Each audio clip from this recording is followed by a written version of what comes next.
जो कुछ इज़राइल और अरब देशों में हो रहा है, फ़िलिस्तीन में हो रहा है, उस घटना का जिक्र करते हुए मैं एक घटना उस समय की बताता हूँ जब मैं एशियन वन था 1985-86 में बनारस में। इज़राइल में जो कुछ हो रहा है आप जानते हैं, किस तरीके से हमस के उग्रवादियों ने निरीह बच्चों औरतों को जो कि डांस कर रहे थे, किसी का नुकसान नहीं कर रहे थे, उनको मार दिया, बेरहमी से मारा। और नेचुरली अगर इस प्रकार से कोई घटना घटित होती है तो वहाँ के प्रेसिडेंट के लिए, गवर्नमेंट के लिए बहुत बड़ा चैलेंज होता है। तो उसका रिपरकशन हुआ कि इज़राइल ने प्रण कर लिया कि हम हमस को निस्तानाबूद कर देंगे, और उन्होंने कोई गलत निर्णय नहीं लिया। लेकिन नुकसान किसका हुआ? जो नेतागिरी करके, चाहे हमस के लीडरशिप हो या इज़राइल के प्रेसिडेंट हों, ये जो कार्रवाई कर रहे हैं या हमस ने जो कार्रवाई करी, उससे नुकसान किसका हुआ? निरीह बच्चों का, औरतों का। आप वीडियो पे देखते हैं किस प्रकार से औरतें चिल्लाती हैं, बच्चे, उनके मासूम बच्चों को मार दिया गया, और अभी भी चल रहा है ये तांडव। और राजनेता कभी कभी उसमें अपनी रोटी सेकने लगते हैं। आज हमस की जो लीडरशिप है, जो आदमी रोज टीवी पे बोलते हैं, उनको सोचना चाहिए कि शुरुआत उन्होंने ऐसा करा क्यों, बच्चों को, औरतों को मारा क्यों?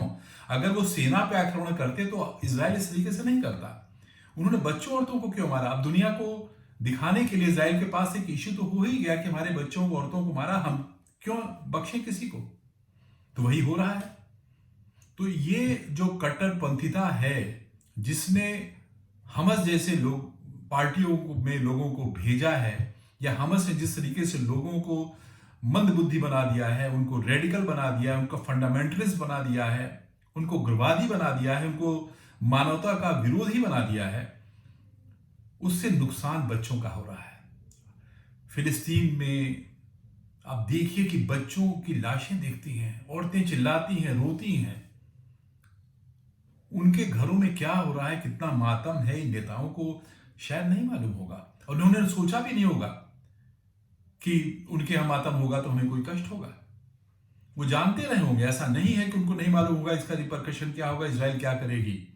लेकिन बच्चों, औरतों की कॉस्ट पे ये लोग राजनीति चमका रहे हैं। और जो आज इजराइल कर रहा है, जिस तरीके से कर रहा है, मैं उससे भी सहमत नहीं हूं कि इजराइल की सेना यदि बदला ले रही है तो इतनी हड़बड़ी में बदला क्यों ले रही है कि बच्चे, निरीह बच्चे, औरतों को अपनी जान देनी पड़ रही है। उनको भी सोचना चाहिए। और मैं प्रशंसा ऐसे मौके पे करता हूं अमेरिका की। अमेरिका के फॉरेन मिनिस्टर आए, 2-3 दिन घूम के उन्होंने अपने जो बंधक थे अमेरिका के, उसको छुड़ा के वो चले गए।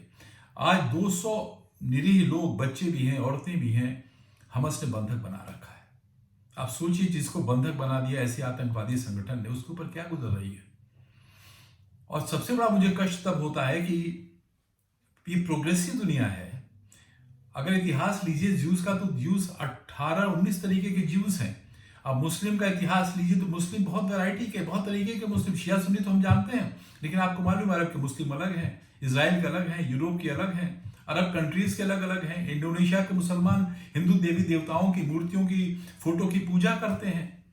तो ये जो फंडामेंटलिज्म है, जो किसी कौम के आधार पर भड़का के आदमी अपने को शक्ति बढ़ाना चाहता है, वो बहुत गलत है। आज जिस तरीके से ये टीवी पे लोग भाषण देते हैं, वो एक सभ्य समाज के लिए कभी स्वीकार नहीं है। और इसी के साथ मैं आपको जोड़ता हूं कि जब इस प्रदेश में फंडामेंटलिज्म की शुरुआत हुई, पहले से चल रहा था, पार्टीशन के बाद से शुरू हो चुका था, लेकिन जिस तरीके से 1980 और 1990 के बीच में जो हमारे प्रदेश में विशेष रूप से जो दंगे हुए या कराए गए, उस दौरान में एशियन वन अपर नगर मजिस्ट्रेट प्रथम बनारस था 1985 या 86 में। और मैंने अपने आंख से देखा था किस तरीके से निरीह आदमी मारे गए। घटना इस तरीके से थी कि दुर्गा पूजा में मूर्तियों का विसर्जन तो होता है, सब लोग जानते हैं, और बनारस में इतना ये फेस्टिव शहर है कि यहाँ पे मुसलमान भी कई तरीके के फंक्शन करते हैं। कोई नहीं जानता है कि दुलदुल का एक जुलूस होता है, इसी तरीके से कई जुलूस होते हैं मुस्लिम लोगों में, और उसी प्रकार से हिंदुओं में चेतगंज की नकटैया, भरत मिलाप, लहुरा वीर का कहाँ का भरत मिलाप, अस्सी घाट की नगनथैया, ये कहीं नहीं मनाया जाता है, लेकिन बनारस में हिंदू मुसलमान दोनों इस तरीके के वहाँ बहुत फेस्टिवल होते हैं। तो रोज रोज कुछ ना कुछ फेस्टिवल होते हैं, और वो फेस्टिवल जो के लिए बनाए जाते थे, सुखी होने के लिए, आह्लाद होने के लिए, खुश होने के लिए, वो फेस्टिवल आज तनाव के कारण, दंगा के कारण हो गए हैं, पुलिस प्रशासन के सरदर्द हो गए। ऐसी समय सरस्वती पूजा का था।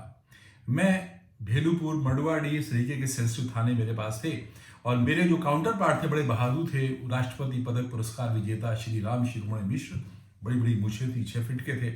मैं नया नया था, इस प्रकार से सेंसिटिव इशू में पहली बार मैं आया था, मुझे मालूम नहीं था कि दंगे क्यों होते हैं, कैसे होते हैं, थोड़ा बहुत समझता था। सरस्वती पूजा के लिए उद्देश्य हमको बताया गया, साहब सबसे पहले कोशिश करके हम लोग मूर्तियों को अंधेरा होने के पहले विसर्जित करा दें, तब शांति रहेगी।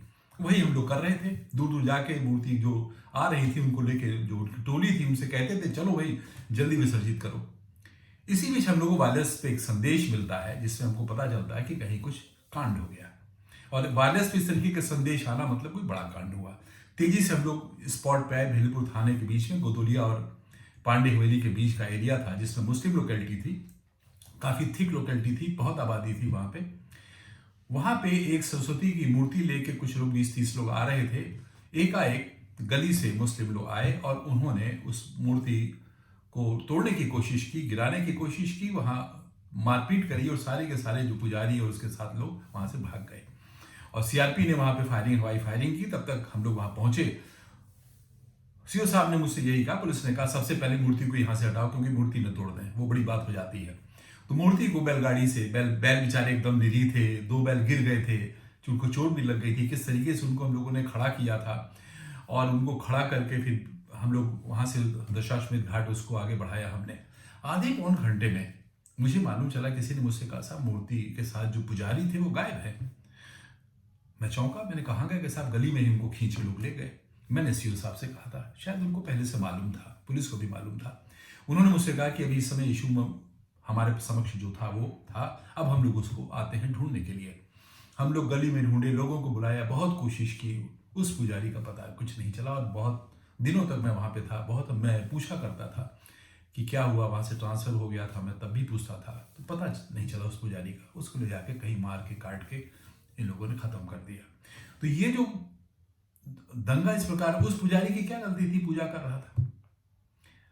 और हो सकता है कि उसके फोर फादर और जिन लोगों ने मारा मुस्लिम भाई, उनके फोर फादर एक ही रहे हों। ये तो मुसलमान भारत में जो है सब हमारे हिंदू ही भाई तो हैं, कन्वर्ट होकर मुस्लिम बने हैं। तो आपस में ये वैमनस्य जो अंग्रेजों ने 1906 में बंग विभाजन करके किया, 1948 में देश को विभाजित कर दिया। अंग्रेजों ने तो जो जहां ये लोग गए वहां पे अगर देश को छोड़ा इन्होंने तो विभाजित करके छोड़ा। इजराइल का जो इशू हो रहा है, 1948 में इजराइल भी बना, वहां भी इन्होंने यही कांड किया। वहां भी ऐसा विभाजन कर दिया कि इजराइल का बगल के देशों से हमेशा झगड़ा होता रहे, और वही हमारे देश में इन्होंने किया कि पाकिस्तान एक बना के ऐसा कर दिया कि हमेशा लोग लड़ते रहे। तो इतना जो उस समय के अंग्रेज जो थे, जो रूल करते थे, उतने कुटिल थे वो लोग। मैं उनको बहुत बुरा, जो भी दुनिया की समस्या, इजराइल की जो समस्या आज है, वो इन्हीं अंग्रेजों के कारण हुई। और इजराइल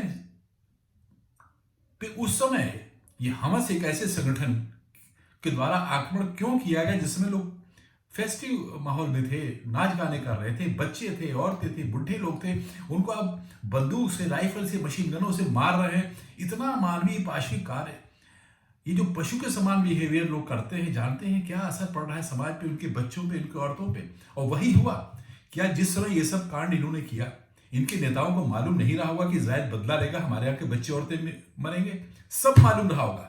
लेकिन ये नेता, ये जो धर्म के नाम पर राज्य करते हैं दुनिया में, ये लोग बच्चों औरतों को मरवा कर अपनी राजनीति सीखते हैं। आज जो कुछ हो रहा है टीवी में देखता हूं, इतना कष्ट होता है। जो फिलिस्तीनी में, गाजा पट्टी में बच्चे मर रहे हैं, औरतें मर रही हैं, अस्पताल में लोग मर रहे हैं, देखा नहीं जाता है कष्ट। ये मानवता के विरुद्ध बहुत बड़ा पाप है जो हो रहा है। इसका जो ओरिजिन हुआ, ओरिजिन जिसने किया हमस ने, उसके नेता को अल्लाह माफ नहीं करेगा।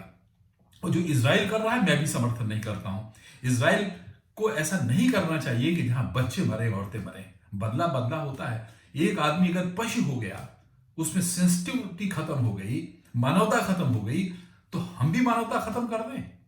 ये ऐसा इज़राइल को नहीं करना चाहिए। मैं इन्हीं बात के साथ अपनी बात समाप्त करता हूं। और खाली मेरा जो आज बोलने का इशू है, यही इशू है कि जो भी समस्या आज फिलिस्तीन में हुई है, भारत में हुई है, बहुत से देश ऐसे हैं जिनका मैं नाम नहीं जानता, लेकिन मैं पढ़ रहा था कि अंग्रेज जहां से गए, राज्य इन्होंने छोड़ा, वहां पे कुछ न कुछ समस्या खड़ी करके चले गए ताकि लोग शांति से ना रहें। आज शायद नई जनरेशन